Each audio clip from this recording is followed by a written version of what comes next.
Hi hello నమస్తే welcome to big talk. Andhra Pradesh దాదాపుగా 10.7% record వృద్ధి రేటు సాధించామని ప్రణాళిక సంఘం నివేదిక చెబుతుంది. కానీ ఇదే సమయంలో రాష్ట్ర ఆర్థిక పరిస్థితిపై వైసీపీ తీవ్రంగా విమర్శలు చేస్తుంది. వృద్ధి రేటు పెరుగుతున్నప్పుడు కూడా ప్రభుత్వం అప్పులపై ఎందుకు ఆధారపడుతుంది? మరోవైపు ఈ నెల 17 నుంచి అసెంబ్లీ సమావేశాలు ఉన్నాయి. వీటికి కూడా వైసీపీ అధినేత జగన్మోహన్ రెడ్డి హాజరవుతారా లేదా అనేది కొంచెం డౌట్గానే ఉంది. దాదాపు హాజరవ్వకపోవచ్చు అనే వార్తలు వినపడుతున్నాయి. మండలికి మాత్రం వెళ్ళాలి, అక్కడికి వెళ్ళి ప్రభుత్వాన్ని నిలదీయాలని చూస్తున్నారు. ఈ నేపథ్యంలో అసలు అధికార విపక్షాల మధ్య మాటల యుద్ధం జరుగుతుంది. అసెంబ్లీ సమావేశాలు రానప్పుడు జీతాలు ఎందుకు తీసుకుంటారని స్పీకర్ అయ్యన్న పాత్రుడు ప్రశ్నించారు.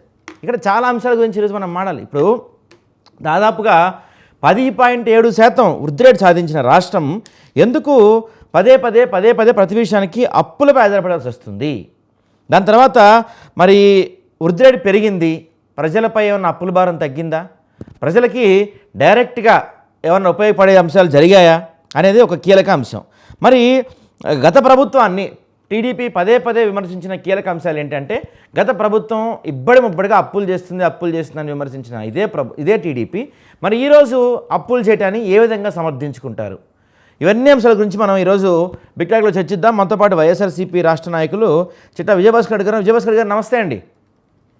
నమస్తే సార్, కీలకంగా రాష్ట్రం ఈరోజు 10.7% వృద్ధి రేటు సాధించామని చెప్తున్నప్పటికీ మరి అప్పుల విషయంలో మాత్రం అప్పులు రోజు రోజుకి పెరిగిపోతున్నాయి.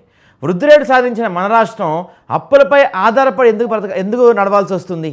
ఈ అంశం క్లియర్గా అర్థం కాని విషయం. ఎందుకంటే గ్రోత్ పెరిగిందంటే, ఇన్కమ్ పెరిగిందంటే, వృద్ధి రేటు పెరిగిందంటే మనం అందరం బాగుండాలి కదా. మరి ఎందుకు ప్రతిసారి అప్పుల కోసం వెళ్తున్నారు? నిన్నగాక మొన్న కూడా మళ్ళీ అప్పు చేసినట్టుగా, మంగళవారం కూడా ఒక అప్పు చేసినట్టుగా మనకి వార్తలు వచ్చాయి. ఏం జరుగుతుందంటారు సార్? ప్యానల్లో ఉన్న సభ్యులకి, వేణుగోపాల్ గారికి, మీ ఇతర పెద్దలకి, వీక్షకులందరికీ ధన్యవాదాలండి. మీరు మమ్మల్ని అడిగే కన్నా తెలుగుదేశం వాళ్ళని అడిగితే అది బెటర్గా సమాధానం చెబుతారేమో. వాళ్ళు అభివృద్ధి అంటే అయితే అసలు వాస్తవంగా రాష్ట్రంలో 10.7% వృద్ధి రేటు పెరిగిందని ఇవాళ చంద్రబాబు నాయుడు గారు చాలా ఆనందంగా, చాలా ఆయన ఫేస్లో విస్తారంగా ఎలాబొరేట్గా చేసి అందరికీ చెబుతున్నాడు. చూశాను నిన్న. ఎక్కడి నుంచి వచ్చిందండి 10.7% వృద్ధి రేటు? అసలు వృద్ధి రేటు అంటే దేంట్లో నుంచి వచ్చింది? జిఎస్డిపి అంటే ఏందండి? జిఎస్డిపి అంటే మీనింగ్ ఏంది? Totally monitoring value of all financial goods or services produced with the particular states geographical boundaries during the specific period. అంటే డ్యూరింగ్ ది స్పెసిఫిక్ పీరియడ్ అంటే ఫైనాన్షియల్ ఇయర్లో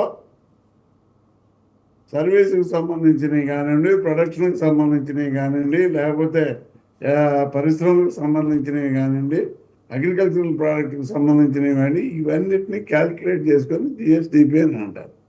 జిఎస్డిపి పెరగడానికి ఇప్పుడు ప్రణాళికా సంఘ నిపుణుల్లో, ప్రణాళికా సంఘ అధికారులు ఇచ్చారంటే అది మేము ఒక రాజకీయ నాయకుడు పరిపాలన చేసేటప్పుడు ఆ రాజకీయ నాయకుడికి అనుకూలంగానే ప్రణాళిక సంఘం కానీ ప్రణాళిక అధికారులు కానీ ఆ రకంగా వేసిస్తారే తప్ప అది వాస్తవ పరిస్థితుల్లోకి రావాలి. వాస్తవ పరిస్థితులు అంటే ఇవాళ అగ్రికల్చరల్ ప్రొడక్ట్ ఎంత వస్తుంది, ఇండస్ట్రియల్ ప్రొడక్ట్ ఎంత వస్తుంది, సర్వీసెస్ మీద ఎంత వస్తుంది అనేది క్లారిటీ లేకుండా మీరు ఏదో చెప్పారు కదా పారాడాక్స్ అని. అసలు పారాడాక్స్ అంటే అయ్యో అర్థమైందండి. వైవిధ్యం పైకి ఏమో విడ్డూరంగా ఉంటుంది, లోపలంతేమో కుళ్ళిపోయాడు. పారాడాక్స్ని వాళ్ళు ఒక ఉదాహరణగా తీసుకొని, అంటే దాంట్లో ఏదో కొండందవి ఎలుకని పెట్టినట్టు, పారాడిజంలో కొండందవి ఎలుకని పెట్టినట్టు మేమేదో ఇంత వృద్ధి సాధించాం, ఈ వృద్ధి సాధించాం కాబట్టి 10.7 వచ్చింది. 10.7లో కూడా ఇవాళ క్లియర్గా వ్యవసాయం నుంచి 13.5, కూరగాయల నుంచి 44.8, పశుసంవర్ధకం నుంచి 9.6, గుడ్ల ఉత్పత్తి నుంచి 5.1, రొయ్యల ఉత్పత్తి నుంచి 17%. మరి ఈ శాతాలన్నీ లెక్కెడితే చాలా ఎక్కువ అవుతుందే. వాళ్ళు ముఖ్యమంత్రి గారు చెప్పిన శాతాలన్నీ లెక్కేస్తే టోటల్గా యావరేజ్గా తీసుకున్నా కూడా ఎక్కువ అవుతుంది. మరి 10.7% కన్నా చాలా ఎక్కువ అవుతుంది.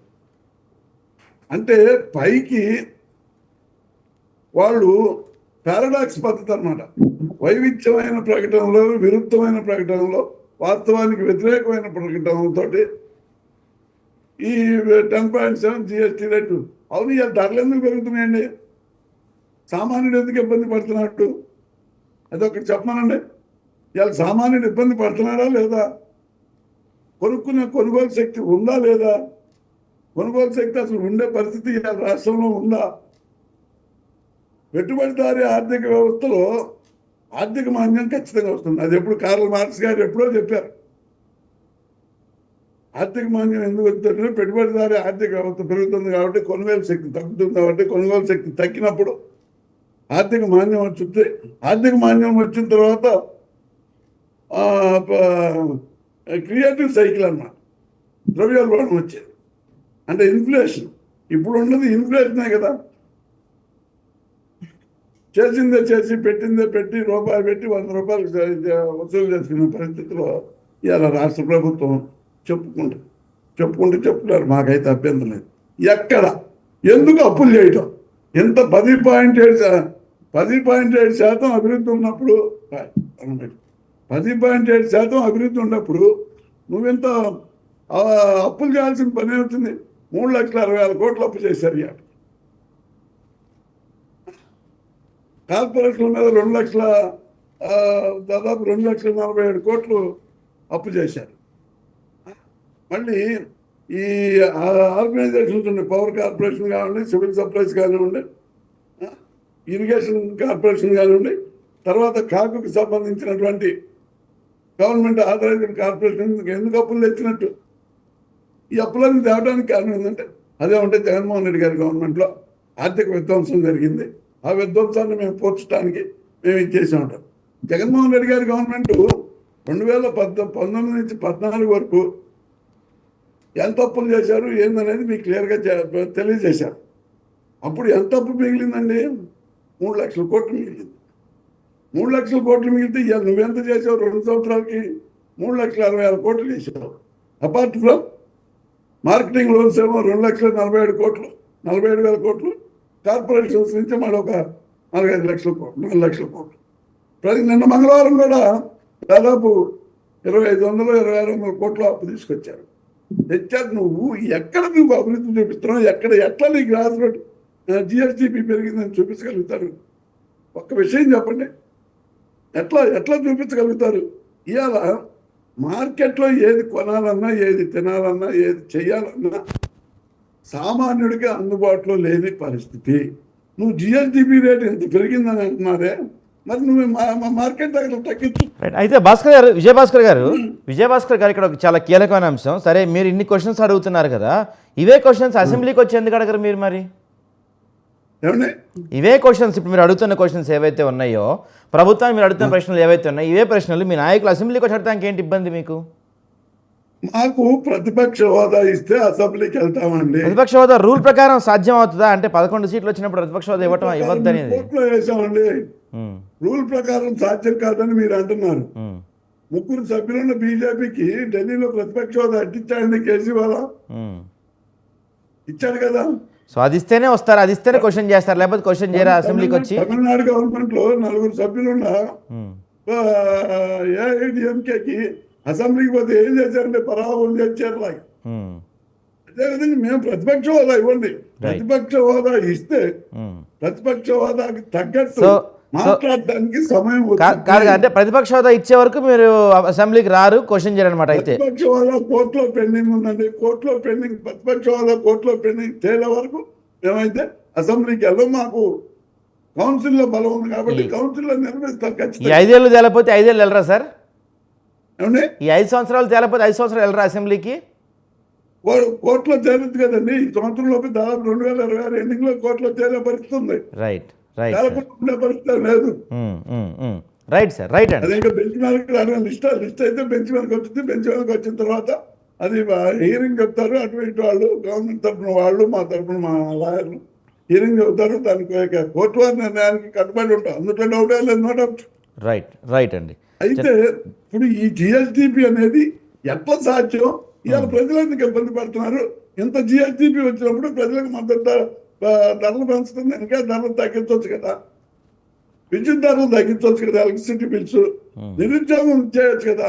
నిరుద్యోగము గృహ అవసరాలకు సంబంధించినటువంటి వస్తువుల ధరలు ప్లస్ ఎలక్ట్రిసిటీకి సంబంధించి అంత ఇన్ఫ్లేషన్ ఉంటే ఇంక ఏ రకంగా నీకు జిఎస్డిపి పెరిగినట్టు మీరు అంకెల్లో చూపిస్తానికి? Right right sir, right sir. మాట్లాడదాం, చిన్న బ్రేక్ తీసుకొని డిబేట్ కంటిన్యూ చేద్దాం. అసలు ఇంత స్థాయిలో జిఎస్డిపి పెరుగుతుంటే గ్రోత్ రేటు దాదాపుగా 10.7% పెరిగితే దేనివల్ల పెరిగింది? ప్రభుత్వ పనితీరు వల్ల పెరిగిందా? కంపెనీస్ రావడం వల్ల పెరిగిందా? అంత అద్భుతంగా పెరిగితే ఇంకా అప్పులు చేయాల్సిన పరిస్థితి ఎందుకు వస్తుంది? ఈ అంశాన్ని కూడా, సో ఈ అంశం గురించి అంటే ఏపీలో పెరిగిన వృద్ధి రేటు గురించి, మరి పెరుగుతున్న అప్పుల గురించి మాట్లాడటానికి మనతోటి ప్రముఖ అనలిస్ట్ శ్రీనివాస్ ప్రసాద్ గారు ఉన్నారు. సార్ నమస్తే సార్, శ్రీనివాస్ గారు. నమస్కారం సార్. సార్ ఇక్కడ దాదాపుగా అంటే 10.7% వృద్ధి రేటు పెరిగిందని ఈరోజు అనౌన్స్ చేశారు, మంచి విషయం. అయితే 10.7% వృద్ధి రేటు ఏ విధంగా పెరిగింది? అంటే ప్రభుత్వ పనితీరు వల్ల పెరిగిపోయిందా, పరిశ్రమలు రావడం వల్ల పెరిగిందా, ఉద్యోగాలు రావడం వల్ల పెరిగిందా అనేది ఒక కీలకమైన అంశం. దాంతోపాటుగా మరో కీలకమైన అంశం ఏంటంటే అంత వృద్ధి రేటు వచ్చినప్పటికీ కూడా ఎందుకు అప్పులపై ఆధారపడాల్సి వస్తున్నాం? గత ప్రభుత్వాన్ని పదే అప్పుల విషయంలో విమర్శించిన ఈ టీడీపీ మరి ఈరోజు వీళ్ళు అదే పందాలో అప్పులు చేయటం, అంటే ఆ ప్రభుత్వాన్ని వాళ్ళు చేస్తే అప్పులు వీళ్ళు చేస్తే తప్పులు అన్న స్థాయిలో ఉందా? మరి దీన్ని టీడీపీ ఏ విధంగా సమర్థించుకుంటుంది? దాంతోపాటుగా ఈ పెరిగిన గ్రోత్ రేటు సామాన్యులకి ప్రత్యక్షంగా ఏ విధంగా ఉపయోగపడుతుంది? ఏం చెప్తారు సార్ మీరు? ముందుగా ప్యానల్లో సభ్యులందరికీ, స్వతంత్ర ఛానల్ ప్రేక్షకులందరికీ నమస్కారం అండి. సరే, ఇప్పుడు ప్రస్తుత పరిస్థితుల్లో ఏ ప్రభుత్వమైనా అప్పులు చేయక తప్పని అనివార్య పరిస్థితి. ఎందుకంటే ఎన్నికల సమయంలో రాజకీయ పార్టీలు ఇచ్చే హామీలు అవి నెరవేర్చడానికి ప్రభుత్వాలు చేసే కసరత్తు, తర్వాత అదే సమయంలో అభివృద్ధి, సంక్షేమ కార్యక్రమాలకు వెచ్చించే వ్యయం కూడా పెరిగిపోతా ఉంది. ప్రజల ఆశలు పెరుగుతున్నాయి, ఆకాంక్షలు పెరుగుతున్నాయి. అదేవిధంగా ప్రభుత్వం కూడా తదనుగుణంగా బడ్జెట్ ను సవరించుకోవాల్సి వస్తుంది. ఇప్పుడు మనం ఎల్నినో ఈ సంక్షోభం ఉన్నా కానీ 10.6% వచ్చింది అని చెప్పి ప్రభుత్వం ప్రకటిస్తుంది. అయితే ఈ గ్రోత్ అనేది ఒక స్థిరమైన అభివృద్ధిగా మారాల్సిన అవసరం ఉంది. ఇది అప్పటికప్పుడు ఏదైనా మనం అంకెల్లో రావచ్చు, కానీ మనం ఇది పూర్తిగా రాష్ట్ర అభివృద్ధిగా కూడా మనం చెప్పలేము. ఎందుకంటే వీటిలో ఇప్పుడు జిఎస్టిపిలో అప్పుల భారం వచ్చేటప్పటికి 2014లో 28% ఉంటే ఇప్పటికి 36% వచ్చింది. ఇప్పుడు అది తప్పలేదు. ప్రభుత్వాలు ఎవరి ప్రాధాన్యతలు వారుకుంటాయి. జగన్మోహన్ రెడ్డి గారి టైంలో వారి ప్రాధాన్యతలు వారుకున్నాయి, తెలుగుదేశం టైంలో వారి ప్రాధాన్యతలు వారుకున్నాయి. అయితే తెచ్చిన అప్పులు మొత్తం కూడా ప్రభుత్వమే చేసిందని అనుకోకల్లా. ఎందుకంటే గత ప్రభుత్వాలు చేసిన అప్పుల మీద వడ్డీలు చెల్లింపు దగ్గర నుంచి రకరకాలుగా ఉంటాయి. కేంద్రం కొరపులకి గ్యారెంటీ చెల్లించడం, కేంద్ర ప్రభుత్వ రుణాలు, ఇవన్నీ కూడా మిక్స్ అయి ఉంటాయి. ఇప్పుడు మనకి ఆఫ్ బడ్జెట్, అంటే బడ్జెట్ లో పొందుపరచకుండా చేసినప్పుడు దాదాపు 1,28,000 కోట్లు ఉన్నాయని చెప్పి మనకి తెలుస్తుంది. అయితే ఈ తెచ్చిన అప్పు ప్రతిదీ మనకి పెట్టుబడిగా మారుతుందా లేదా? ఆ అప్పు మళ్ళా ఇంకా డబ్బులు జనరేట్ చేసే విధంగా మారాలి. ఎందుకంటే మనం తెచ్చే అప్పుడు ఈ షార్ట్ టర్మ్ గా ఉంటే ఎప్పుడైనా దానివల్ల ఉపయోగం లేదు. పెట్టుబడిగా మారుతుందా లేదా అనేది మనం గమనిస్తే 2025-26 సంవత్సరానికి మనం ఈ భారతదేశంలోకి ఏవైతే పెట్టుబడులు వస్తున్నాయో, దేశవ్యాప్తంగా చూస్తే పెట్టుబడులు ఆంధ్రప్రదేశ్ వాటా 25% ఉందని చెప్పి ఈ మధ్య ఎకనామిక్ టైమ్స్ లో ఒక గణాంకాలు చెబుతున్నాయి. అంటే ఈ ప్రపోజ్డ్ ఇన్వెస్ట్మెంట్స్ లో ఏపీ వాటా 25%. అంటే దాదాపుగా పారిశ్రామిక అభివృద్ధి అదంతా పెరగటానికి దోహదపడుతుంది. ఈ విధంగా అప్పులు, ఈ పారిశ్రామిక అభివృద్ధి ఎప్పుడైతే పెరిగిందో ఉద్యోగ కల్పన, ఉపాధి కల్పన పెరుగుతాయి. ఇవన్నీ ఏంటారు ఇప్పుడు సపోజ్ హైదరాబాద్ నగరాన్ని చూసుకుంటే మనం అక్కడ జరిగిన వృద్ధి అనేది అక్కడ ఫస్ట్ చాలా టైం పట్టింది అది రావటానికి కూడా. అక్కడ జరిగిన ఇప్పుడు ఐటీ సెక్టర్ లో కానీ వీటిలో కానీ ఇప్పుడు వృద్ధి జరిగితే అది ఆటో మోడ్ లోకి వెళ్ళిపోయింది. ఇప్పుడు కంట్రీ మొత్తం ఉన్న జీడిపిలో దాదాపు 4% ఒక హైదరాబాద్ నగరం నుంచి ఈ రోజు వస్తుంది అంటే అది ఆటోమోటిక్. అంటే ప్రభుత్వ విధానాలు, పాలకుల నిర్ణయాలతో పని లేకుండా. అలాగే రాష్ట్రం కూడా స్వయం సమృద్ధం సాధించాలి అంటే అది ప్రభుత్వాన్ని కాదు, అది కొంత టైం టేకింగ్ ప్రాసెస్. అది ఒక 5 సంవత్సరాలు అనేది షార్ట్ పీరియడ్ ఏ ప్రభుత్వానికైనా. ఆ 5 సంవత్సరాల టైంలో అది అనుకున్న లక్ష్యాలు సాధించలేదు. అందుకని మనం ఇప్పుడు ఇది కేవలం మనకి క్వార్టర్లీ అంచనా మాత్రమే. ఇది మనకి ఇప్పుడు వచ్చిన త్రైమాసిక అంచనా మాత్రమే. అందుకని ఈ బడ్జెట్ లో పొందుపరిచిన విధంగా ఆ, ఇది end of the financial year మనం ఎంత ఉందనేది కూడా మనం ఇది చూసుకోవాలి. తర్వాత ఈ మనకి మాక్సిమం గా ఈ ఎకనామిక్ గ్రోత్ అనేది పారిశ్రామికం అభివృద్ధి, తర్వాత ఇప్పుడు సర్వీస్ సెక్టార్ లో మనకి ఎక్కువగా వృద్ధి మీద కాన్సన్ట్రేషన్ చేసినట్టుగా కనిపిస్తుంది. ఎందుకంటే ఇప్పుడు ఉన్న ఈ జిఎస్టిపిలో ఎక్కువగా లాజిస్టిక్ కాస్ట్ కి ఎక్కువ అవుతుంది. గవర్నమెంట్ మామూలుగా లాజిస్టిక్ కాస్ట్ ఆన్ యావరేజ్ ఇండియాలో 8 పాయింట్ సంథింగ్ ఉంటే ఇప్పుడు మనకి 13% దాకా ఉంది. దాన్ని మనం తగ్గించుకోవటానికి ఇప్పుడు ప్రయత్నాలు మొదలైనవి. దాన్ని తగ్గిస్తే అది చాలా సేవింగ్ అవుతుంది. ప్రభుత్వం మీద కూడా ఆర్థిక భారం తగ్గుతుంది. రెండోది ఏంటంటే అండి, కొంచెం ఈ సంక్షేమ కార్యక్రమాలన్నిటికీ ఇక తప్పని పరిస్థితి ఏ ప్రభుత్వం వచ్చినా. ఇప్పుడు జగన్మోహన్ రెడ్డి గారి టైంలో కూడా సంక్షేమ కార్యక్రమాలకి అమలు కోసం పెట్టారు. ఇప్పుడు కూడా సంక్షేమ కార్యక్రమాలు అదే స్థాయిలో కొనసాగుతున్నాయి. కొన్నిటిలో వాటిని ఎన్హాన్స్ కూడా చేశారు. ఆ సంక్షేమ కార్యక్రమాలతో పాటు దీని అభివృద్ధి మనకి కళ్ళకి పెట్టినట్టు కనిపిస్తుంది. పంచాయతీ రాజు ఇటుందనుకోండి, పవన్ కళ్యాణ్ గారి శాఖ దాదాపుగా ప్రతి గ్రామానికి మంచి రహదారులు కానీ ఇన్ఫ్రాస్ట్రక్చర్ మీద ఖర్చు పెట్టారు. అట్లాగే మనకి ఇప్పుడు పార్ట్నర్షిప్ సమ్మిట్ లో జరిగిన ఒప్పందాల కారణంగా చాలా కంపెనీస్ రావాలంటే మనం మౌలిక సదుపాయాలు వీటికి మనం ఎక్కువ ఖర్చు చేయాల్సిన అవసరం ఉంది.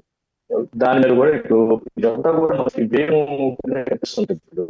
కానీ వీటి ఇన్కమ్, వీటి రిటర్న్స్ వచ్చేటప్పటికి టైం పడుతుందండి. అది అప్పటికప్పుడు ఓవర్ నైట్ చేయాలి. కాబట్టి అప్పుడు చేయడం అనేది కూడా ప్రభుత్వానికి అనివార్యమైన పరిస్థితి. అందుకని ఈ అప్పుల వల్ల మన ఆర్థిక సంక్షోభంలోకి వెళ్ళడం అనేది కూడా కరెక్ట్ కాదు. ఎందుకంటే అప్పుడు కారణంగా పెట్టుబడి పెరుగుతున్న ప్రొడక్టివిటీకి దారి చేస్తుంది. ఉద్యోగాల కల్పన, ఒక ఉద్యోగం వచ్చింది అంటే దాదాపు 10-15 రకాలకి చెప్తారు.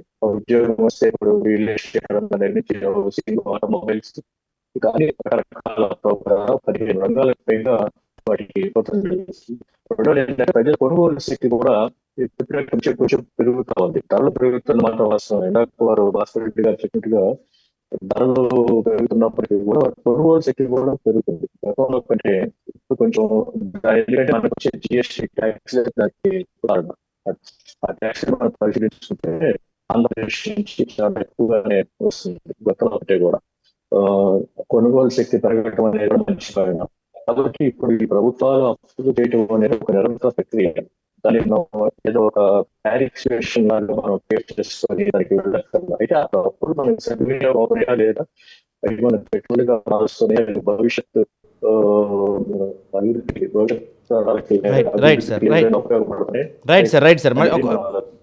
Right sir. ఇదే అంశం గురించి మాతో మాట్లాడతాం జనసేన నాయకులు తిరుత్తన వేణుగోపాల్ గారు నమస్తే అండి. సార్ నమస్తే. వేణుగోపాల్ గారు, ఏంటి మరి ఈసారి కూడా అసెంబ్లీకి హాజరు కావని చెప్తున్నారు వైఎస్ఆర్సీపీ వాళ్ళు. ప్రతిపక్ష హోదా ఇస్తేనే హాజరవుతామని చెప్తున్నారు. దాంతోపాటుగా మరి ఇక్కడ చాలా అంశాలు ఉన్నాయి. ఇక్కడ క్వశ్చన్ చేస్తున్నారు, బయట క్వశ్చన్ చేస్తున్నారు. వృద్ధి రేటు 10.7% పెరిగితే మరి అప్పులు చేయటం ఎందుకు అని అడుగుతున్నారు. ఏం చెప్తారు సార్ మరి? సార్ వృద్ధి రేటు 10.7% పెరిగితే ప్రతి వారం ప్రతి నెల అప్పులు చేయాల్సిన పరిస్థితి ఎందుకు వస్తుంది? దాంతోపాటు వైసీపీ బాగా చెప్తుంది ఏంటంటే, మేము మా హయాంలో నవరత్నాల పేరుతో అత్యంత అద్భుతంగా సంక్షేమ పథకాలు అమలు చేశాము. మీ హయాంలో పెద్దగా వినిపిస్తుందా నా వాయిస్? వినపడుతుంది. Okay sir. నవరత్నాలు మేము అద్భుతంగా అమలు చేశాము, కానీ ఇప్పుడు సంక్షేమం కొంచెం తగ్గింది. సంక్షేమం తగ్గిన తర్వాత కూడా అప్పులు పెరిగిపోతున్నాయి, వృద్ధి రేటు పెరుగుతుంది, అప్పులు పెరుగుతున్నాయి. అసలు ఇది అర్థం లేని లెక్కలని చెప్తున్నారు. ఏమంటారు మీరు? సార్ స్వతంత్ర ప్రేక్షకులకు అందరికీ నమస్కారం. సార్, వీళ్ళు వైఎస్ఆర్సీపీ నాయకులు ఏదో రాష్ట్ర ప్రజలకి మెమరీ లాస్ అనుకుంటున్నారు. వీళ్ళు గతంలో ఏదైతే జగన్మోహన్ రెడ్డి గారి వైఎస్ఆర్సీపీ ప్రభుత్వంలో ఉద్యోగులు జీతాలు ఇవ్వాలంటే ప్రతి నెల పోయి ఢిల్లీకి పోయి నెల 2 నెలలకు ఒకసారి జీతాలు ఇచ్చేవాళ్ళు వీళ్ళకి. అది రాష్ట్ర ప్రజలు మర్చిపోయారా?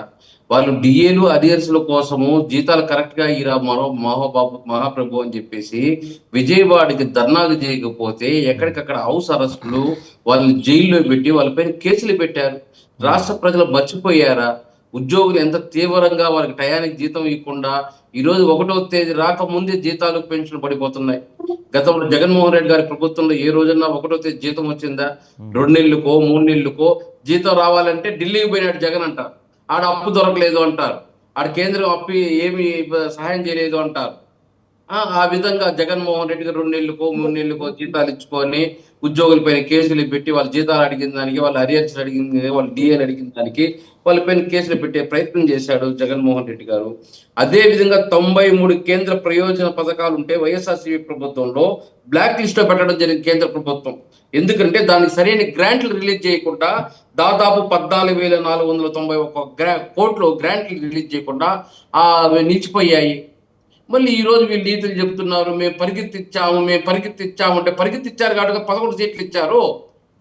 అదే విధంగా ఈ రోజు అదే పథకాన్ని ఈ రోజు ఏదైతే 83 పథకాల్ని రావడమే కూటమి ప్రభుత్వం గ్రాంట్ శాంక్షన్ చేయడం జరిగింది. అదే విధంగా చూస్తే ఈ రోజు ఏదైతే సంక్షేమ పథకాలు అంటే ఈ రోజు ఆటో వాళ్ళకి డబ్బు ఇస్తారనో, ఈ రోజు ఏదో వాళ్ళకి ఇస్తారనో చెప్తాడు, దానికి బటన్ నొక్కేస్తాడు, ఆ డబ్బులు పడదు. వారమైనా నెలైనా తిరుగుకుంటా ఉంటారు, మాకు రాలేదే అనేసి. అంటే ఆ డేట్ ప్రకారం క్యాలెండర్ ప్రకారం అనౌన్స్ చేసి డేట్ కూడా వేస్తాడు, మళ్ళీ ఆ డబ్బులు రావు, దానికి అప్పుకు తిరుగుతూ ఉంటాడు ఢిల్లీకి. అది జగన్మోహన్ రెడ్డి గారి పరిస్థితి. ఎక్కడైనా ఒక ఇరిగేషన్ ప్రాజెక్ట్ కానీ, ఒక కల్టివేషన్ డెవలప్మెంట్ లో కానీ, ఏదైనా ఇండస్ట్రీస్ కానీ, ఏదైనా రోడ్లు కానీ రాష్ట్రం ఎక్కడ చూసిన అభివృద్ధి ఉందా? ఓన్లీ అప్పు తీసుకురావడము, 1, 2 సంక్షేమం చేయడము, దానికి వడ్డీలు కట్టడము. పబ్లిక్ గా చెప్పాడు, వచ్చే బడ్జెట్ లో ఏదైతే వచ్చే ఆదాయంలో జీతాలు ఏం సరిపోతుంది, పెన్షన్ ఏం సరిపోతా ఉంది, అదే విధంగా ఏదైతే వడ్డీలు కట్టడం సరిపోతా ఉంది, ఇంకేదైనా డెవలప్మెంట్ చేయాలంటే అప్పు దావాలి, ఏదైనా సంక్షేమ పథకాలు ఇవ్వాలంటే అప్పు దావాలన్న జగన్మోహన్ రెడ్డి గారు ఈ రోజు ఏదో ఆయన అప్పే తానట్టు, ఆయన శుద్ధ పూసైనట్టు, ఆయన రాష్ట్రాన్ని అభివృద్ధి పాటలో పరిగెత్తించి లక్షల కోట్లు తెచ్చి రాష్ట్రానికి పెట్టేట్టు మాట్లాడుతుంటే రాష్ట్ర ప్రజలు ఆశ్చర్యపోతున్నారు. ఇది జగన్మోహన్ రెడ్డి అప్పు చేయలేదంటే ఈరోజు చంద్రబాబు నాయుడు అప్పు 10 లక్షలు ఎత్తి చూపిస్తున్నాను సార్. అరగంట మాట్లాడినారు, మళ్ళీ అప్పుడు చెప్పలా, ఇప్పుడు చెప్తారు మేము మాట్లాడేప్పుడు ఏలెత్తి ఉండాలి. మీరు వైఎస్ఆర్సీపీ వాళ్ళు మీరేమో నాకు ఫోటో పెట్టినారు, మేము ఎదురుగానే మాట్లాడుతున్నాను. పాల్గొన్నాను, నేను కూడా వైఎస్ఆర్ డిబేట్ లో ఉన్నాను. ఆ రోజు నేను కూడా ఇచ్చాను. ఈరోజు చెప్తున్నాను, ఏమి అభివృద్ధి చేశాడు జగన్మోహన్ రెడ్డి గారు?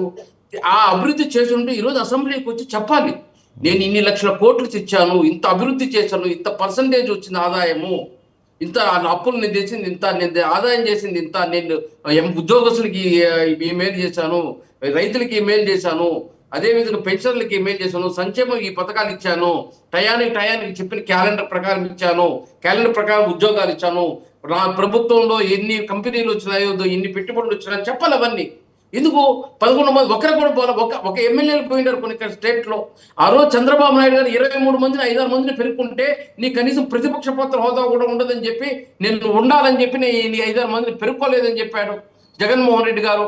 అంటే 23 మందిలో 5-6 మంది పెరుక్కుంటే ప్రతిపక్ష హోదా కూడా ఉండదని చెప్పిన జగన్మోహన్ రెడ్డి గారు అదే ఈరోజు ప్రతిపక్ష హోదా ఇస్తే నేను వస్తానంటే ఏం న్యాయం అది? నువ్వు మాట్లాడాలి వచ్చి. పులి సింహం అని నేను ఊర్లో తిరుగుతున్నాను, పులివెందుల సింహం అని చెప్పుకునేది కాదు, అసెంబ్లీలోకి వచ్చి చూపించాలి. మీ పరిపాలనలో 5 సంవత్సరాలు చేసిన అభివృద్ధి ఏమి, సంక్షేమం ఏమి, ఈ రోజు జరగకుండా ఉండేది ఏంది? ఈ రోజు చంద్రబాబు నాయుడు గారు అహర్నిశ 1వ తేదీ జీతం వస్తుందంటే అది ఢిల్లీకి పోతున్నాడు, ఇంకెక్కడికి పోతున్నాడో మనకు తెలియదు, వచ్చి జీతాలు పడుతున్నాయి ప్రజలకి, అది వాళ్ళకి కావాల్సింది. నువ్వు అప్పు చేస్తున్నావు, సప్పు చేస్తున్నావు, సమస్య లేదు. ఈరోజు రాష్ట్రంలో ఈరోజు బడ్జెట్ ఏదైతే మనకు వచ్చే రెవెన్యూలో, ఆ రెవెన్యూలో మనకి ఇచ్చే పెన్షన్లు, జీతాలు, ఆ వడ్డీలు కట్టే సరిపోతుంది. ఇంకా మనం సంక్షేమం చేయాలన్నా, అభివృద్ధి చేయాలన్నా అప్పు చేసే చేయాలి. వీళ్ళకేమో తెలియనట్టుగా ఈరోజు చంద్రబాబు నాయుడు ఒకటే చేస్తానట, 5 సంవత్సరాలు పోయి కేంద్రం దగ్గర చేతులు దాచి అడుక్కున్నప్పుడు తెలియదా? ఈరోజు కేంద్రంలో నిధులు ఇస్తున్నాయి డెవలప్మెంట్, ఏదైతే ఇరిగేషన్. ఈ రోజు రాష్ట్రంలో చూడండి, తల్లికి వందనం చెప్పిన టైంకి వేస్తున్నారు, దీపం పథకం ఇస్తున్నారు, ఆర్టీసీ బస్సు ఫ్రీలు పెట్టారు, అన్నా క్యాంటీన్లు పెట్టారు, అదేవిధంగా అన్నదాతకి 20,000 ఇస్తున్నారు, పోలవరంకి డెవలప్మెంట్ 12,150 కోట్లు శాంక్షన్ చేశారు, విశాఖ స్టీళ్లు చేశారు, రైల్వే జోన్లు చేశారు, అమరావతికి 15,000 కోట్లు ఇచ్చారు. అవన్నీ ఎక్కడ ఏం చేశారు జగన్మోహన్ రెడ్డి గారు చెప్పండి అంకెతో. ఎందుకు చెప్పలేకపోతున్నారు? ఇలా చెప్పుకుంటూ పోతే 1,00,000 ఉన్నాయి. ఈ రోజు అదే విధంగా ఈ రోజు చూస్తే రాష్ట్రంలో జగన్మోహన్ ఒక్కటే ప్రత్యేక హోదా గురించి అనేక ఉద్యమాలు చేశాడు. మళ్ళీ అధికారం వచ్చాడు, హోదా ఏమైంది? తెస్తే నేనే తెస్తానికి ఊరు తాలేరన్నాడు. సిపిఎస్ రద్దు అన్నాడు, తెచ్చాడా? మద్య నిషేధం అన్నాడు, చేశాడా? నిరుద్యోగం ప్రతి సంవత్సరం క్యాలెండర్ ఇచ్చాడా? అమ్మఒడి ఇంట్లో ఎంతమంది ఉంటే అంతమంది అన్నట్టు చేశాడా? జలాశయాలు ఏదైతే జలాశయాలు యుద్ధ ప్రాజెక్టును 5 సంవత్సరాలు పూర్తి చేస్తా అన్నాడు, ఒక ప్రాజెక్ట్ కన్నా గేట్లు ఎత్తాడా? అమరావతి రాజధాని అన్నాడు ఆయన వచ్చేంత వరకు, ఆ తర్వాత 3 రాజధానులు అన్నాడు. ఇటు చెప్పుకుంటూ పోతే లాస్ట్కి అవన్నీ వదిలి రాష్ట్ర ప్రజల కథ పక్కన పెట్టి తల్లి చెల్లి ఇంట్లో నుంచి బయట వేశాడు. మళ్ళీ వీళ్ళు వచ్చే రాష్ట్రం గురించి, దేశం గురించి, ప్రజల గురించి మాట్లాడుతా అంటే ఆశ్చర్యం వేస్తుంది ఈ రోజు రాష్ట్ర ప్రజలకి. ఈరోజు సాగునీటికి ఏదో కూటమి ప్రభుత్వం సాగునీటికి పెద్దపేట 18,825 కోట్లు ఇచ్చారు. అదే విధంగా పల్లిసీమకి పిఆర్ గ్రామీణాభివృద్ధికి తరపున 22,941 కోట్లు ఇచ్చాడు. ప్రతి ఇంటికి కొలాయి, ప్రతి విలేజ్ లో ప్రతి ఇంటికి కొలాయి ఉండండి 4,000 కోట్లు శాంక్షన్ చేశారు. అదే విధంగా ఉపాధి హామీకి 8,350 కోట్లు ఇచ్చారు. ఇలా చెప్పుకుంటూ పోతే 1,00,000 ఉన్నాయి. మీరు చేసింది ఏమి లేకపోయినా కూటమి ప్రభుత్వం విమర్శించడం తప్ప వేరే చేత కాదు వీళ్ళకి. Okay, right. అయితే సార్ ఇప్పుడు జిఎస్డిపి గ్రోత్ చెందినప్పుడు జిఎస్టీ కలెక్షన్స్ కూడా పెరగాలి కదా మరి లెక్క ప్రకారం. జిఎస్టీ కలెక్షన్స్ పెరిగినప్పుడు మరి అప్పులు పేదపడాల్సిన అవసరం ఏంటి? ఇంకోటి దాదాపుగా 75,000 కోట్లకు పైగా నెట్ బారోయింగ్స్ అవసరం అవుతాయని చెప్పి మీరే చెప్పారు. మరి అక్కడ మనకి ఇన్కమ్ పెరుగుతుంది, గ్రోత్ పెరుగుతుంది, డెవలప్మెంట్ పెరుగుతున్నప్పుడు ఇన్ని వేల కోట్ల అప్పులు చేయాల్సిన అవసరం ఏంటి సార్? అంటే ఇంకో విషయం, ఒక్క నిమిషం వేణుగోపాల్ గారు, ఇందాక మీరు చెప్పిన వాటిల్లో పోలవరానికి డబ్బులు కేంద్రం ఇస్తుంది, అమరావతికి డబ్బులు అప్పు తీసుకొస్తున్నాము, ఇవేవి మనం సంపాదించినవి కాదు కదా. మీరు అధికారంలో రాకముందు ఏం చెప్పారు? మేము తెచ్చే ప్రతి రూపాయి కూడా సెల్ఫ్ ఫైనాన్స్ ఆర్టికల్ సంపాదించుకుంటాయని చెప్పారు. కేంద్ర ప్రభుత్వానికి ఇప్పుడు ఈ రోజు కేంద్ర ప్రభుత్వం గ్రాంట్ శాంక్షన్ చేయడం, వాయిస్ వినపడుతుందా? వినపడుతుంది, చెప్పండి. ఈ రోజు కేంద్ర ప్రభుత్వం నిధులకు గ్రాంట్ శాంక్షన్ చేయడంలో కానీ, ఉద్యోగస్తులకు జీతాలు ఇవ్వడంలో కానీ, ఏదైతే స్కీమ్స్ ఉన్నాయి, సంక్షేమ పథకాలు ఉన్నాయి, వాటికి కానీ చెప్పిన టయానికి చెప్పినట్టు పడుతున్నాయి. కాకపోతే ఈరోజు డెవలప్మెంట్ అనేది ఈ 2 సంవత్సరాలుగా చేస్తూ వస్తున్నారు కాబట్టి గతంలో 5 సంవత్సరాల పరిపాలన ఏ విధంగా వెనకబడిపోయిందో చూసాం. దాన్ని అంతా గాడిలో పెడుతూ ఈరోజు ఏదైతే కేంద్ర ప్రభుత్వంలో గ్రాంట్లు కానీ, ఇటు ఉద్యోగస్తుల జీతాలు కానీ, అదేవిధంగా సంక్షేమానికి టయానికి పడడం కానీ ఇలాంటివి చేసుకుంటూ డెవలప్మెంట్ ఒక్కొక్కటి మెట్టి ఎత్తుకొని వస్తున్నారు. ఇంకా మాకు 2.5 సంవత్సరం 3 సంవత్సరాల టైం ఉంది చేయడానికి. ఇంత లోపల ఏదైతే కంపెనీలు వస్తే ఆటోమేటిక్గా రెవెన్యూ పెరుగుతుంది, ఉద్యోగస్తులకి నిరుద్యోగులకు ఉద్యోగాలు వస్తాయి. గతంలో రాలేదు. ఊరికే మాటలు చెప్పుకుంటూ 5 సంవత్సరాలు కాలయాపన, 2 సంవత్సరాలు కరోనా అన్నారు, 3 సంవత్సరాలు వీళ్ళు దాచుకోవడానికే సరిపోయింది. ఎవరు చూడు మట్టిలో, మైన్స్ లో, దేవాదాయ భూముల్లో, ప్రభుత్వ భూముల్లో, లిక్కర్లో, ఇసుకలో, ప్రసాదాల్లో, పరకామణి కేసులు, అదేవిధంగా కరెంట్ ట్రాన్స్ఫార్మర్లు, ప్రతి చోట అవినీతి. ఏమని క్వశ్చన్ చేస్తే వాళ్ళు అన్పార్లమెంట్ వర్డ్స్ వాడడం, వాళ్ళు జైల్లో పెట్టడం తప్ప ఏం మాట్లాడినారు? ఏర్లై అభివృద్ధి జరగలేదని చెప్పాలి. వాళ్ళ ప్రభుత్వంలో కూడా, వైఎస్ఆర్సీ ప్రభుత్వంలో గంజాయిజం, రౌడీయిజం, మర్డర్లు, మహిళలపై అత్యాచారాలు, దొంగతనాలు, అదే విధంగా డ్రైవర్లు గుద్ది చంపేయడం, ఎవరైతే గుద్ది చంపడము, వెహికల్ తో గొట్టలతో చంపడాలు, వేణుగోపాల్ గారు వెహికల్ తో గుద్ది చంపడం అంటే మన రాజమండ్రి జరిగింది, దాని గురించి చెప్తున్నారా మీరు? అవును, మన రాజమండ్రిలో మీ ప్రభుత్వ హయాంలో ఒక అమ్మాయిని చంపేశారు, గుంటూరులో ఒక అమ్మాయిని వివస్త్రం చేశారు. కాదు సార్, గుంటూరులో ఒక అమ్మాయిని వివస్త్రం చేశారు. వీళ్ళు నాయకులు చేశారు, వీళ్ళు వైఎస్ఆర్సీపీలో నాయకులు చేశారు. స్కూటర్లతో గుద్ది చంపేయడము, చిన్న పిల్లోడు కదా అనడము, కార్లతో గుద్ది చంపేయడము, డ్రైవర్ ని పట్టుకునేసి ఏదైతే ఎమ్మెల్సీ డ్రైవర్ ని చంపేసి డోర్ డెలివరీ చేయడము, ఇలాంటి చెప్తున్నాను. ఏదో సామాన్య ప్రజలు ఏదో తాగేసిపోయి ఇలా అమ్మాయిని గుర్తేస్తే వాళ్ళని వదిలేయడం లేదే. ఈరోజు కూటమి ప్రభుత్వం వాళ్ళపై శిక్షిస్తుంది. రైట్ రైట్ ఇక్కడ రైట్ ఎక్కడా కానీ లా అండ్ ఆర్డర్ కానీ సంక్షేమంలో కానీ అదేవిధంగా అభివృద్ధిలో కానీ చంద్రబాబు నాయుడు గారు కానీ పవన్ కళ్యాణ్ గారు కానీ లోకేష్ గారు స్ట్రిక్ట్ గా ఉంటారు. రైట్ సార్ ఎక్కడా కానీ కార్యకర్త అయినా కూడా సరే ఎగ్జిక్యూట్ చేసే క్వశ్చనే లేదు. రైట్ సార్ రైట్ అండి విజయభాస్కర్ గారు మీరు చెప్పండి, గత ప్రభుత్వంలో మీ హయాంలో జీతాలు ఇవ్వాలంటే కూడా మీరు ఢిల్లీలో కూర్చునే వాళ్ళు, జీతాలు కూడా 2-3 నెలలకు ఒకసారి ఇచ్చేవాళ్ళు. అలాంటిది మేము అద్భుతంగా జీతాలు ఇస్తున్నామని చెప్తున్నారు. దాంతోపాటు మా హయాంలో ఏం జరిగినాయో లెక్క సహా చెప్తున్నాము, మీరు ఒక్క లెక్కని చెప్పగలుగుతారా? మీ హయాంలో విధ్వంసం తప్ప ఏం జరిగింది అసలు అంటున్నారు. ఏమంటారు మీరు మరి? నేను ఆన్సర్ చెప్తానండి. ఏమంటే శాలరీస్ విషయానికి వద్దాం.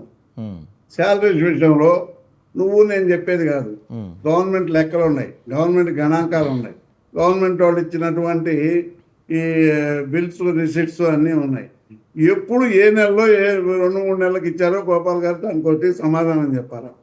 ఎందుకంటే జగన్మోహన్ రెడ్డి గారి గవర్నమెంట్లో కోవిడ్ టైంలో కూడా నెలసరి జీతాలు ఇచ్చినటువంటి ఘనత గవర్నమెంట్ జగన్మోహన్ రెడ్డి గారు చేసింది ఒకటి. రెండోది శాలరీస్కి అప్పులు చేశాము, శాలరీ కోసమే అప్పులు చేసి ఢిల్లీలో కూర్చున్నాం అనే విషయం కూడా వేణుగోపాల్ గారు మాకు స్పష్టత ఇవ్వాల్సిన అవసరం ఉంది. ఆరోపణలు చేయడం కాదండి, ఆరోపణలు గుర్తు చేసే పరిస్థితిలో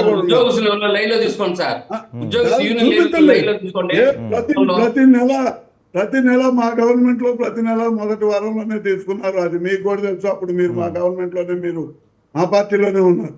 వేణుగోపాల్ గారు మిమ్మల్ని మేమేది అనవసరంగా మాట్లాడలేదు మీ గవర్నమెంట్ మిమ్మల్ని.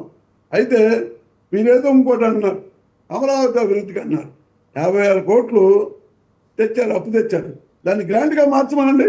ముఖ్యమంత్రి గారు కూటమి ప్రభుత్వంలో ఉన్నారుగా, పవన్ కళ్యాణ్ గారు కూడా కూటమి ప్రభుత్వంలో ఉన్నారుగా, దాన్ని గ్రాంట్గా మార్చుకోండి. మీకు చేత అయితే మట్టిలో పోసారు 50,000 కోట్లు, ఇంతవరకు ఏమీ లేదు. సరే అది అభివృద్ధి కాదా అనేది ప్రజలు తెలుస్తారు. ఇప్పుడు మీరు అన్నారు మాకేదో ప్రజలు నజరాన ఇచ్చారు 11 సీట్లని.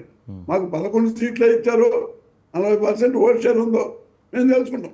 ఇప్పుడు వెహికల్స్ తో గుద్ది చంపారన్నారు. శ్రీకాకుళం ఎమ్మెల్యే కొడుకు గోవిందరావు కొడుకు ఎవరిని గుద్దాడంటే ఆటోలో 5గురిని గుద్దాడు. 5గురిని గుద్ది ఆటోలో ఇంకొక వ్యక్తిని. దాని మీద ఎప్పుడు మాట్లాడరా, ఎప్పుడు తెలియదా మీకు? 5గురిలో 2 చనిపోయారు. ఇతనికి డబ్బులు ఇస్తామని చెప్పారు, ఆ కుటుంబానికి ఉద్యోగం ఇస్తామని చెప్పారు. గత సంవత్సరం నుంచి ఆ ఇంటి చుట్టూ తిరుగుతుంటే వాళ్ళకి దిక్కు మొక్కు లేదు. నిన్న చూసాం ఆడపిల్లని గుద్దారు, మొన్న చూసాం గుంటూరులో వ్యవస్థను చేసి తిప్పారు. ఇప్పుడు అరాచకాలన్నీ మీరు చేస్తూ మేమేదో చేసామని చెబుతున్నారు. మేము ఏం చేసాం మీరు చూపించండి. మేము మహిళలకి న్యాయం చేశాం, దిశా చట్టం మీద దిశా బిల్లు పెట్టాం. అది చట్టం కాకపోవచ్చు, కానీ దిశా బిల్లు ద్వారా దాదాపు 36,000 మంది మహిళలు దాన్ని అప్లోడ్ చేసుకున్నారు. 3,400 మందికి న్యాయం జరిగింది. నేను లెక్కలు చూపిస్తా, మీరు ఊరక ఇదేంటం కాదు. మేము 600 తెచ్చాం, 700. పరిశ్రమలకు వద్దాం. మా గవర్నమెంట్లో పరిశ్రమలు ఈజ్ ఆఫ్ డూయింగ్లో సెంట్రల్ లెవెల్లో ఫస్ట్ వచ్చింది. మీకు చూడండి, గణాంకాలు ఉన్నాయి. పరిశ్రమల స్థాపనలో మా గవర్నమెంట్ 5th ప్లేస్లో ఉంది సెంట్రల్ లెవెల్. అది మీరు ఆ లెక్కలే, మేమేమి ఆశామాషాగా చెప్పట్లా. ఇకపోతే మెడికల్ కాలేజీలు తెచ్చాం, పోర్టులు, సీ పోర్టులు తెచ్చాం, ఫిషింగ్ హార్బర్లు తెచ్చాం. దీన్ని డెవలప్మెంట్ అంటారా? దీన్ని ఏమైనా దుర్మార్గం అంటారా? ఇవాళ మీరు 2 సంవత్సరాలు 2 నెలల నుంచి ఏం చేశారు డెవలప్మెంట్? 25% అని చెప్పారు ప్రసాద్ గారు. 25% పరిశ్రమ స్థాపనలో కేంద్రం ప్రకటించిందని చెప్పారు. నిన్న కాక మొన్నే కదండి పార్లమెంట్లో మిథున్ రెడ్డి గారు అడిగిన ప్రశ్నకి 10 పరిశ్రమలే వచ్చినాయి, 2 పరిశ్రమలే గ్రౌండింగ్ అయినాయి. దాంట్లో 2,000 ఉద్యోగాలు మాత్రమే వచ్చినాయి. మిగతా 8 పరిశ్రమలు గ్రౌండింగ్ కాలేదు. మొత్తం పెట్టుబడి 9,600 కోట్లే వచ్చినాయి, మిగతా రాలేదు. రావడానికి అవకాశం ఉందని చెప్పారు. మేము కాదంటలా. దాని నుంచి వచ్చింది 25% పరిశ్రమల స్థాపన. దానికి కూడా వాళ్ళు సమాధానం చెప్పాలి. ఇప్పుడు లేనిపోని అన్ని మా మీద రుద్దటం, మా మీద రుద్ది మీరు ఏదో చేతులు కడుక్కున్నాం అనుకోవటం. ఇలా సబ్జెక్ట్ ఒకటి జిఎస్డిపి 10.7 పెరిగింది, కానీ మార్కెట్లో మానవుడు బతికే పరిస్థితి ఉందా? జిఎస్డిపి 10.7 పెరిగితే మానవుడికి ధరలు దక్కాలి, ధరలన్నీ అందుబాటులోకి రావాలి. పరిసరాల ప్రభావంతో ప్రజలకు అందుబాటులోకి రావాలి. అదేమన్నా వచ్చిందా? అది స్టెప్ బై స్టెప్ అది 10% పెరిగితే ఇది 100% పెరుగుతుంది. పెరగడానికి కారణం ఎవరు? ప్రభుత్వం కాదా? మరి ఎంత పెరిగింది, మేము ఇంత సంపాదిస్తున్నాం, మేము సెల్ఫ్ ఫైనాన్స్ సిటీ అని అమరావతి చదువుతున్నాం. ఈ రోజుకి ₹1 అయినా దాని ద్వారా వచ్చిందా? ఒక మాట చెప్పండి. లేదు. ఇకపోతే జిఎస్డిపి ఇంత పెరిగింది, ఇంత పెరిగితే అప్పులు ఎందుకు చేయాలా? అప్పులు చేయాల్సిన అవసరం వచ్చింది. దానికి రీజన్ చెప్పండి, నేను ఒప్పుకుంటా. ఖచ్చితంగా వేణుగోపాల్ గారిని నేను అప్రిషియేట్ చేస్తాను. నేను ఏదైనా పొరపాటు మాట్లాడితే సారీ కూడా చెప్తాను. నేనేమి పెద్ద చిన్న తేడా కూడా ఆలోచించను. ఇప్పుడు మీరు 10.7% పెరిగింది, అప్పులు చేయడం దానికి 10.7% పెరిగితే అప్పులు చేయాల్సిన పరిస్థితి ఎందుకు వచ్చింది? రాదు కదా.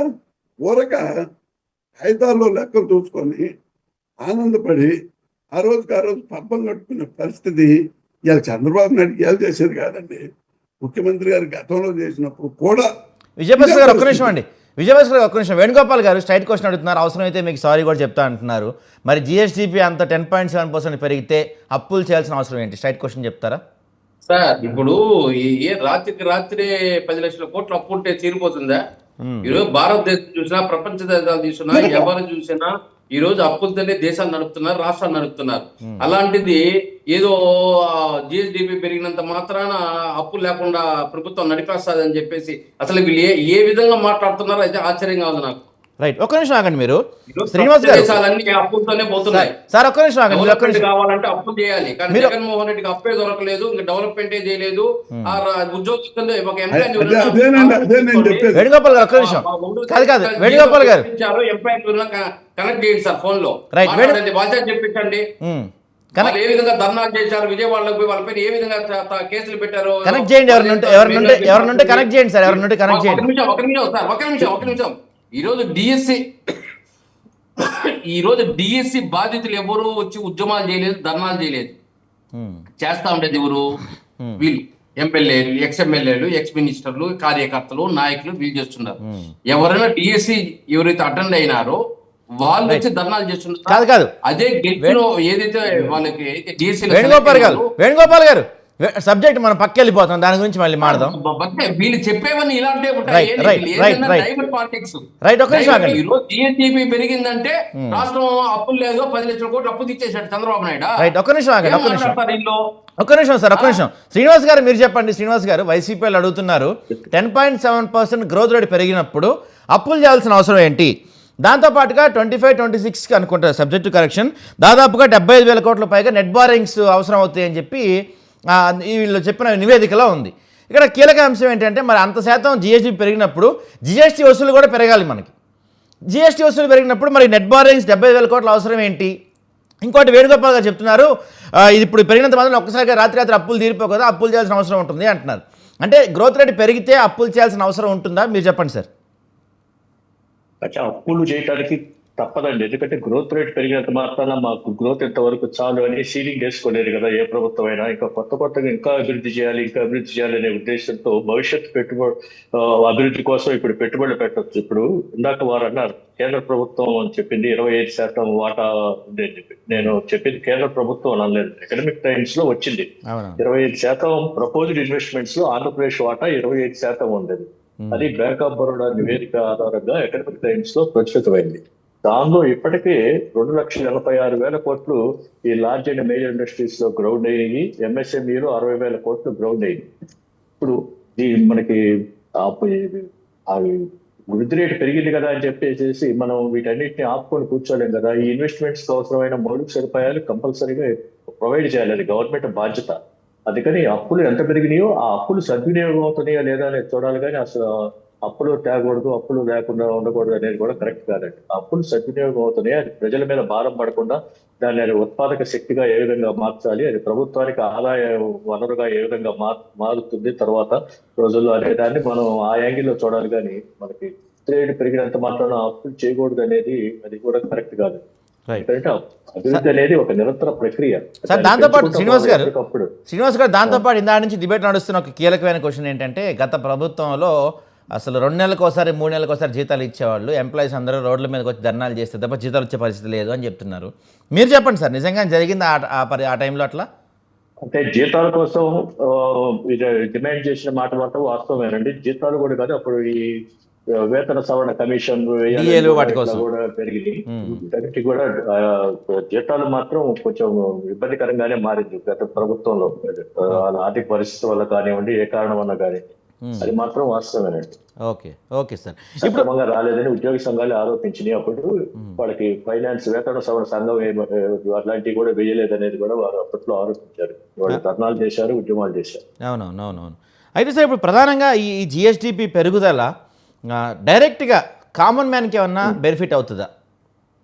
అయితే అది ఇప్పటికిప్పుడు అయ్యే బెనిఫిట్ ఉండదండి, త్వరలో భవిష్యత్తులో అవుతుంది. ఎందుకంటే ఇదన్నీ కూడా ఒక లాంగ్ ప్రాసెస్ సార్. అది ఇప్పుడు ఒక పరిశ్రమ పెట్టాలంటే దానికి వచ్చిన పెట్టుబడి వస్తే ఆ పరిశ్రమ ముందు శంకుస్థాపన జరగాలి, నిర్మాణం జరుపుకోవాలి, ఉత్పత్తి ప్రారంభించాలి. ఇదంతా కూడా ఒక లెంది ప్రాసెస్. అప్పుడు కానీ దాని ఫలితం, అప్పుడు ఆ రాష్ట్ర ఖజానాలోకి దాని ఆదాయం వస్తుంది. ఇప్పుడు కియా ఫ్యాక్టరీ పెట్టినప్పుడు మరి ఎట్లా ఉంది, ఇప్పుడు దాని మూలంగా ఎంత ఆదాయం వస్తుంది, ఇది ఒక లాంగ్ ప్రాసెస్. దానిలో ఎంతమందికి ఉద్యోగాలు కల్పిస్తున్నాం, ఆ ఉద్యోగాలు వస్తే వాళ్ళ కుటుంబ ఆదాయాలు ఏ విధంగా పెరుగుతాయి, మన కుటుంబ ఆదాయం పెరిగితే మన ప్రభుత్వ ఆదాయం కూడా రకరకాల పన్నుల రూపంలో పెరుగుతూ ఉంటాయి. పాఠశాలలు, మాల్స్, టూరిజము అన్ని రకరకాలు దానికి రిలేటెడ్ గా ఉన్నవన్నీ కూడా పెరుగుతుంది. ఇది ఒక కంటిన్యూస్ ప్రాసెస్. అంతేగాని మనం ఒక ఓవర్ నైట్ లో అది మనం అప్పటికిప్పుడు ఫలితం వచ్చేది. 1 కోటి రూపాయలు అప్పు తెచ్చాం కదా, దాని ఫలితం వెంటనే రావాలన్నా రాదండి. అది ఏ ప్రభుత్వానికి సాధ్యం కాదు, ఈ ప్రభుత్వమే కాదు, ఎవరికి సాధ్యం కాదు. రైట్ అండి. విజయభాస్కర్ గారు చెప్పండి, మరి ఇందాక మీరు అన్నారు 1వ తారీఖు జీతాలు ఇవ్వడంలో కొంత ఇబ్బంది అయిందన్నమాట, వాస్తవమే అంటారు శ్రీనివాస్ గారు కూడా. ఏమంటారు మరి? ఇప్పటికీ నేను చెప్తున్నానండి, మా గవర్నమెంట్ లో 5 సంవత్సరాల పరిపాలన జరిగినప్పుడు ఏ నెలలో జీతాలతో ఇవ్వలేదో వాళ్ళని సాక్ష్యాలతో చూపించమని. జీతాలు ఇవ్వలేదని వాళ్ళు ఎక్కడ అంటలేదు, జీతాలు ఇవ్వలేదని అంటారు, లేట్ అయినాయి అంటున్నారు. మేము ఫస్ట్ వీక్ లోనే 5వ తారీఖు లోపే ఇచ్చామండి. మేము చూపిస్తా, మేము చూపిస్తా. రేపు నేను స్టూడియోకి వస్తాను, తీసుకొని పేపర్లు తీసుకొని మీ స్టూడియోకి వస్తాను, నేను చూపిస్తాను. అయితే చెప్పనండి గోపాల్ గారు చెప్పనండి. ఏమండి, అయితే ఉద్యమాలు చేశారు, నిరుద్యోగ ఉద్యోగస్తులు ఉద్యమాలు చేశారు. దేనికోసం చేశారు? పిఆర్సీ కోసం చేశారు, డిఎల్ కోసం చేశారు. ఉద్యమాలు చేస్తే ఆ డిఎల్ పిఆర్సీ కూడా జగన్మోహన్ రెడ్డి గారు గవర్నమెంట్ లో 2021లో పిఆర్సీ అనౌన్స్ చేశాడు. 2022 జనవరిలో అది ఎగ్జిక్యూట్ చేయడానికి కూడా చేసి కమిషన్ వేశారు, కమిషన్ చైర్మన్ సబ్మిట్ చేశాడు, దానికి చేశాడు. ఇప్పుడు నిన్నగాక మొన్న శ్వేతపత్రం చెప్పేటప్పుడు జీతాలకే 98% పోతనేని చంద్రబాబు నాయుడు గారు పచ్చి అబద్ధాలు ఆడారు. అసలు జీతాలకి ఉద్యోగస్తులకి 37% పోయేది. ఆ పరిస్థితి కూడా తెలియని పరిస్థితిలో 98% రాష్ట్ర ఆదాయం మొత్తం, రాష్ట్రం తెచ్చిన అప్పులన్నీ మొత్తం ఉద్యోగాలు చేస్తారని చెప్పారు.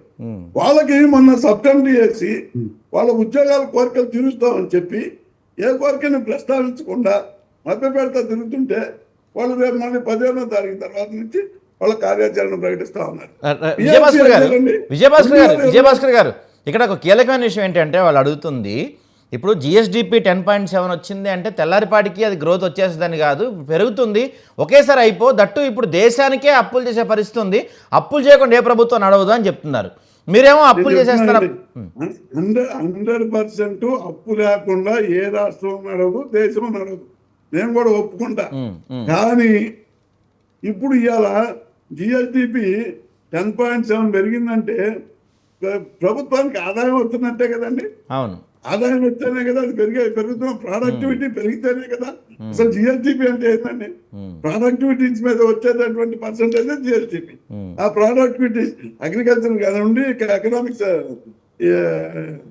ఇండస్ట్రియల్ కానివ్వండి, సర్వీసెస్ కానివ్వండి, వాటి మీద ప్రొడక్టివిటీ పెరిగింది, ఆదాయం వస్తున్నాం. ఇవాళ వచ్చే ఆదాయం వచ్చి ఖజానాలో పడితే నేను కూడా అంటలేదు. ఎందుకు తప్పుడు లెక్కలు చెబుతున్నారని చెప్తున్నాను. ఎందుకు ఇంత GSDP పెరిగి గవర్నమెంట్కి ఇంత 10% పెరిగి ఆదాయం వస్తుంటే అప్పులు చేయాల్సి వచ్చిన అవసరం ఏమొచ్చిందన్న? లేదు, మీరు తెచ్చే అప్పులో కేంద్రం నుంచో రాష్ట్రం నుంచో గ్రాంట్గా మార్చే ధైర్యం చేయండి. మీరు అధికార పార్టీలో ఉన్నారు కదా, సెంట్రల్ గవర్నమెంట్ లో అధికార పార్టీలో ఉన్నప్పుడు మీరు ఆ ప్రయత్నం చేయాలి కదా. ఆ ప్రయత్నం చేస్తే వీళ్ళ మాట వినేవాళ్ళేది. అదేమంటే జగన్మోహన్ రెడ్డి గారు వేణుగోపాల్ గారు అన్నట్టు జగన్మోహన్ రెడ్డి గారు ఢిల్లీ పోయి ఎప్పుడు అప్పులు అడగలేదండి. ఒక్కరు రాజేంద్రనాథ్ రెడ్డి గారు 2-3 సార్లు మీటింగ్లో పోయాడు. అవి ఉండే ఆ విజువల్స్ కూడా నేను చూపిస్తాను. రైట్ రైట్ నిర్మలా సీతారామన్ ముందు రైట్ అండి. ఒక్క నిమిషం విజయభాస్కర్ గారు, ఒక్క నిమిషం అండి. చెప్తానండి, ఒక్క మాట చెప్తాను. ఇంత జరుగుతున్నప్పటికీ 2,80,000 కోట్లు ప్రజా సంక్షేమం కోసం సంక్షేమం అమలుపరిచినటువంటి ఏకైక మన నాయకుడు జగన్మోహన్ రెడ్డి, ఏకైక ముఖ్యమంత్రి జగన్మోహన్ రెడ్డి. మీరు సెంట్రల్ లెవెల్లో ఎవరైనా చూపించండి. రైట్ అండి. వేణుగోపాల్ గారు, మీకు ఒక సూటి ప్రశ్న అండి. గతంలో అంటే ఇప్పుడు మీరు జనసేనలో ఉన్నారు, కానీ గతంలో టీడీపీ వైసీపీని తీవ్రంగా విమర్శించింది, అప్పులు చేస్తున్నారు అని. ఇప్పుడు మాత్రం మీ ప్రభుత్వం కానీ మీరు కానీ అప్పులు చేయకుండా ప్రభుత్వాలు నడవు అని చెప్తున్నారు. స్వయంగా మీరు రిలీజ్ చేసిన డేటాలోనే దాదాపుగా ఈ సంవత్సరానికి 75,000 కోట్ల నెట్ బారింగ్ సంవత్సరం అని చెప్తున్నారు. అంటే వాళ్ళు అప్పులు చేస్తే విధ్వంసం కోసం, మీరు అప్పులు చేసే అభివృద్ధి కోసం ఎలా అవుతుంది? దీనికి ఏమన్నా మ్యాథమెటికల్ బేస్ ఉందా, చెప్పగలుగుతారా ఏమన్నా? 79,925 కోట్లు అనేది సార్ ఈరోజు అప్పు అనేది ఈరోజు ప్రపంచ దేశాలు కానీ రాష్ట్రాలు కానీ చేస్తున్నాయి. ఎగ్జాక్ట్లీ. అప్పు చేసేది దేనికోసం చేస్తున్నారు?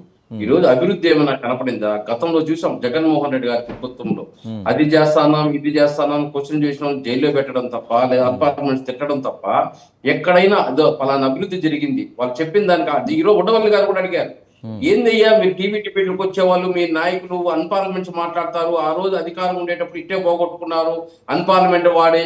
ఈరోజు ఉండవల్లి గారే ఈరోజు ప్రెస్ మీట్ పెట్టి వైఎస్ఆర్సీపీకి గెడ్డి పెట్టాడు. మీరు వచ్చేది ఏదన్నా వచ్చి సబ్జెక్ట్ మాట్లాడండి, సబ్జెక్ట్ ట్రైన్ అవ్వండి, మీరు ఎందుకు ఓడిపోయారో చెప్పండి. అది వదిలేసి ఎదురు దాడి చేస్తారేంది, అన్పార్లమెంట్స్ మాట్లాడతారేంది, దానివల్లే కదా మీకు 11 సీట్లు వచ్చింది, ఇంకైనా మారండి అని చెప్పారు. ఈరోజు ఏమంటున్నామంటే ఆ రోజు అప్పు చేశారు, అప్పు చేసి ఒక ఉద్యోగస్తుని సాటిస్ఫై చేయాల, ఒక సంక్షేమ పథకాలను సాటిస్ఫై చేయాల, ఒక అభివృద్ధిని డెవలప్ చేయాల.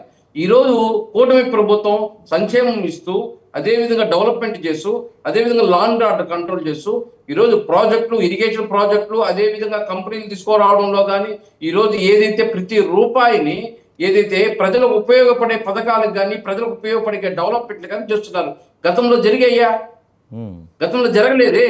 జరిగిందే ఎందుకు సీట్లు ఇస్తారు? 170 సీట్లు ఇస్తారు. వాళ్ళే చెప్పారు కదా, మేము చేసిన అభివృద్ధికి రాష్ట్ర ప్రజలు మెచ్చి కుప్పం కూడా ఓడిపోతున్నాడు చంద్రబాబు నాయుడు, మాకు 175 అన్నాడు.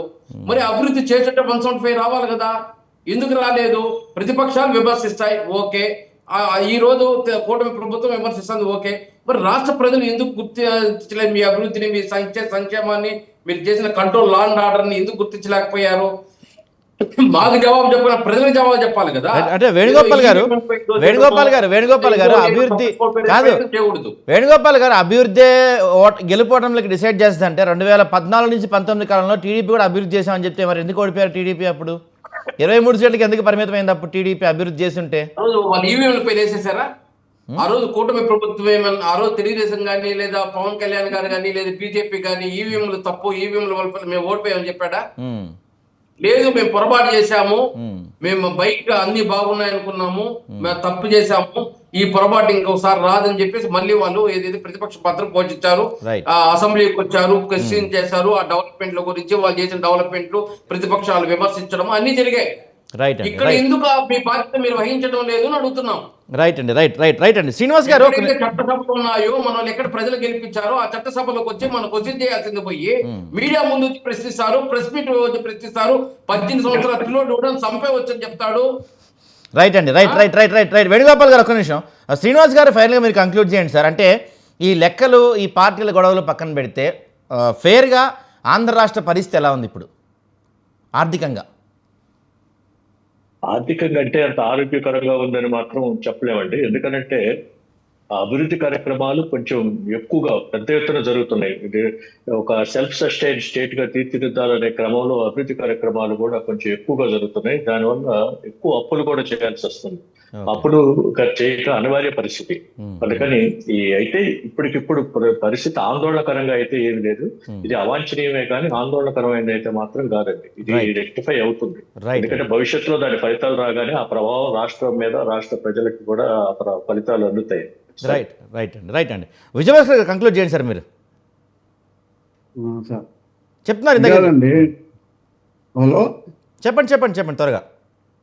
ఇప్పుడు వేణుగోపాల్ గారు చెబుతున్నారు ఏమని, మేము ఈవీఎం తోటి గెలిచామని మేము నన్ను మా జగన్మోహన్ రెడ్డి గారు ఈ రోజు వరకు కూడా ఈవీఎంల గురించి కానీ దాని గురించి కానీ మేము ప్రస్తావన రైట్ పరకాల ప్రభాకర్ గారు తెచ్చారు, తద్వారా ఉండవల్లి గారు తెచ్చారు, మేధావులంతా చెప్పుకున్నారు.